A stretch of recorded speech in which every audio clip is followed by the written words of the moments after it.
The news at 4. First, the highlights.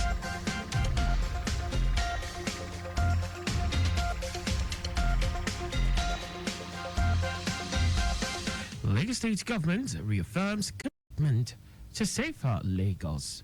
Urges orderliness in security operations. NAFDAC promises to safeguard Nigerians' health. On the 14th, President William Ruto promises to end abductions in Kenya. And in sports, Eyimba FC announces dismissal of head coach Yemi Olanrewaju. And now the details. I am Akan Usen.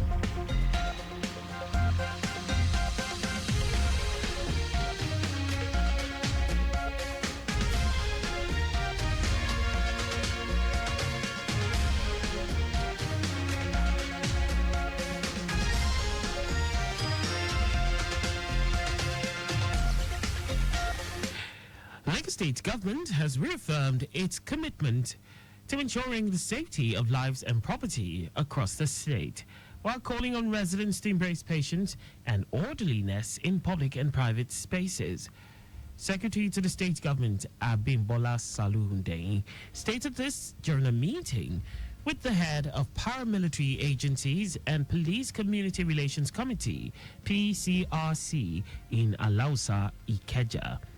Saluhunde noted that the essence of the statutory meeting is to discuss security matters in the state, which evolves through the grassroots level to ensure that criminal activities are drastically reduced in the state.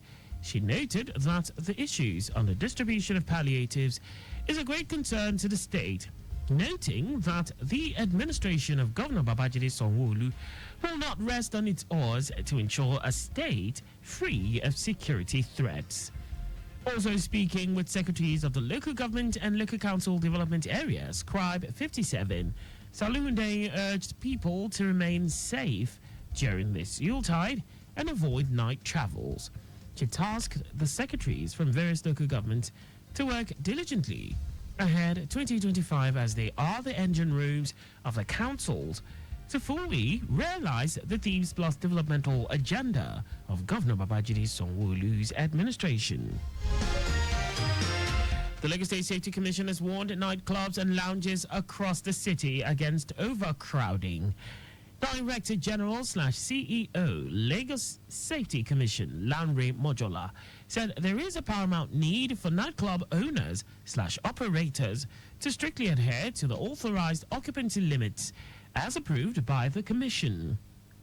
According to him, on no account should any nightclub allow overcrowding, which poses significant safety risks, including the potential for fire hazards, smoking in public spaces, compromised emergency exits, and increased likelihood of accidents. He noted that the risks endanger not only the lives of patrons, but also the staff and the general public. Modular urged all owners and operators of hospitality venues to strictly comply with the safety measures and occupancy limits set forth by the Lagos State Safety Commission. The Socio-Economic Rights and Accountability Project has called on President Bola Tinubu to direct the Code of Conduct Bureau to publish his declared assets. Sayab also urged Tinubu to encourage Vice President Kashim Shettima, ministers, state governors, and National Assembly leaders to follow suit. SERB's Deputy Director, Kolawole Oluwadari, commended Tinubu for his recent statement during his first presidential media chat, in which he indicated that he might request the CCB to release his assets. It also linked transparency in assets declaration to the Supreme Court ruling on July 11, 2024, which barred state governors from taking over local government funds, urging Tinubu to enforce this ruling. The group stressed the urgency of enforcing the ruling to reduce corruption and ensure public funds earmarked for local governments are used for essential services. And now to the rest of the stories. The National Agency for Food and Drug Administration and Control, NAFDAC, has assured Nigerians that adequate measures have been put in place to safeguard their health before, during, and after the Yuletide season. Director General of NAFDAC, Mojisola Adeyeye, emphasized the need to eat safe and stay safe during the festive period. She reiterated the need for Nigerians to always procure food and drinks in outlets with identifiable addresses and locations to ease the agency's track and trace obligation, stressing that medicines and packaged food products that do not have NAFDAC numbers should be avoided. Adeyeye said the officers of the agency's Investigation and Enforcement Directorate will continue the ongoing mop-up of substandard and falsified medicines and unwholesome food items from the markets across the country. The National Emergency Management Agency, NEMA, under the federal government's special intervention for 2024 flood, has distributed essential relief materials to flood victims in 7 local government areas, LGAs of Akwa Ibom State. The benefiting LGAs include Uyo, Ibesipo, Uruan, Ntiratai, Eastern Obolo, Ikorabasi, and Barenin. During the distribution exercise, NEMA Director General Zubaida Umar sympathized with the victims and emphasized that the gesture aims to provide immediate relief as they rebuild their lives. Umar stated that the effects of the flood have been deeply felt, disrupting lives and livelihoods. And now to foreign news. Kenyan President William Ruto has promised an end to abductions following the latest spate of disappearances that have been condemned by rights groups, lawyers, and politicians. Security forces in the East African nation have been accused of carrying out dozens of illegal detentions since youth-led anti-government demonstrations in June and July. The latest disappearances have primarily involved young men who have criticized Ruto online, with rights groups dismissing police denials of involvement and calling for action.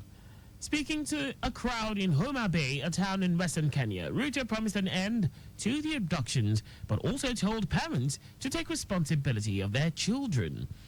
Anger has continued to grow in the country, with the latest abductions sparking small-scale protests in at least one town. Meanwhile, the police denied involvement, but activists have questioned why they appear not to be investigating the disappearances. And away from all that, now sports. Nigeria Professional Football League NPFL Giants, Eyimba FC, has announced the dismissal of its head coach, Yemi Olanrewaju. The club made the announcement via a social media post, thanking the 32-year-old coach for his contributions and wishing him success in his future endeavors. Olanrewaju, who was appointed 7 months ago following the departure of Finidi George, lives amid a difficult period for the club. Eyimba is currently enduring a 9-match winless streak across all competitions, including 6 consecutive draws in the league. And that's all for the news at 4. Remember, speed thrills but kills. Please avoid excessive speed. You can follow us and like all our various social media platforms. On X at Traffic Radio 961, Facebook Lagos Traffic Radio 96.1 FM, Instagram Lagos Traffic Radio 961. On YouTube, subscribe and watch us live on our channel, Traffic Radio 961. You can also visit our website on www.trafficradio961.ng. Did you know that the Sanwo-Olu administration organized a mentorship seminar for over 1,000 youths on the theme, Agripreneur, Strategy for Wealth Creation? You can get more details on the Lagos State Government website. To end the news, here are the highlights of the major stories. Lagos State Government has reaffirmed its commitment to ensuring the safety of lives and property across the state, while calling on residents to embrace patience and orderliness in public and private spaces.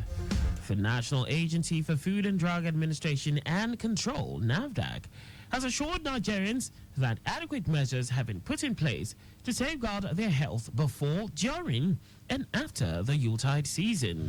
We also told you that Kenyan President William Ruto has promised an end to abductions following the latest spate of disappearances that have been condemned by rights groups, lawyers, and politicians.